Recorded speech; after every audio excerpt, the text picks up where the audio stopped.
राघव को कभी कभी अपनी पत्नी की परछाई दिखती।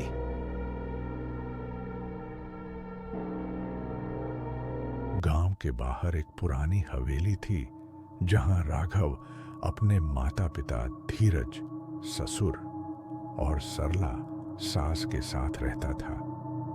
उसकी पत्नी सावित्री बहुत सुंदर और संस्कारी थी, लेकिन उसकी सास उसे कभी पसंद नहीं करती थी। सरला गुस्से में, जब से ये बहू आई है, घर में अशुभ घटनाएं हो रही हैं। इसे किसी भी तरह से हटाना होगा। धीरज और राघव को ये बातें समझ नहीं आती थी, लेकिन सरला के मन में कुछ और ही चल रहा था। साजिश और हत्या। एक दिन जब घर में कोई नहीं था, सरला ने सावित्री को कुएं के पास बुलाया। माँ जी, आपने मुझे यहाँ क्यों बुलाया? सरला शातिर हंसी के साथ कहते ही उसने पूरी ताकत से सावित्री को कुएं में धक्का दे दिया। सावित्री चीखते हुए, माँ जी, मुझे बचाइए। लेकिन सरला ने उसकी मदद नहीं की। कुएं से सिर्फ उसकी चीखें गूंज रही थी। और फिर सब शांत हो गया। गांव वालों को लगा कि सावित्री की मौत एक दुर्घटना थी, लेकिन किसी को नहीं पता था कि उसकी आत्मा अब एक यक्षिणी बन चुकी थी, जो बदला लेने लौटने वाली थी। भूतिया घटनाएं शुरू। सावित्री की मौत के बाद हवेली में अजीब घटनाएं होने लगी। रात में किसी औरत के रोने की आवाज आती। राघव को कभी कभी अपनी पत्नी की परछाई दिखती।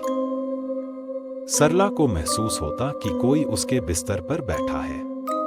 एक रात जब सरला सो रही थी, उसे अचानक ठंडी हवा का एहसास हुआ। किसी ने उसके कान में धीरे से कहा। सरला ने झट से आंखें खोली। सामने आईने में सावित्री की आत्मा खड़ी थी।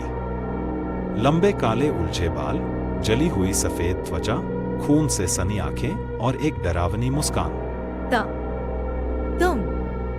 तुम मर चुकी हो। हाँ माँ जी, लेकिन अब मेरी बारी है। अचानक पूरा कमरा काले धुएं से भर गया। दीवारों से खून टपकने लगा और हवा में अजीब सी सिसकियां गूंज उठी।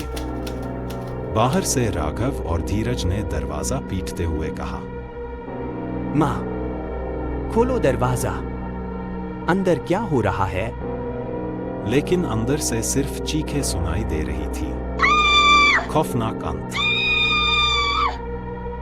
सुबह होते ही जब राघव और धीरज ने दरवाजा तोड़ा, तो जो उन्होंने देखा उससे उनकी आत्मा कांप उठी।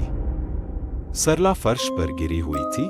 उसकी आंखें बाहर निकल आई थीं, मुंह खुला हुआ था और पूरे शरीर पर लाल हाथों के निशान थे।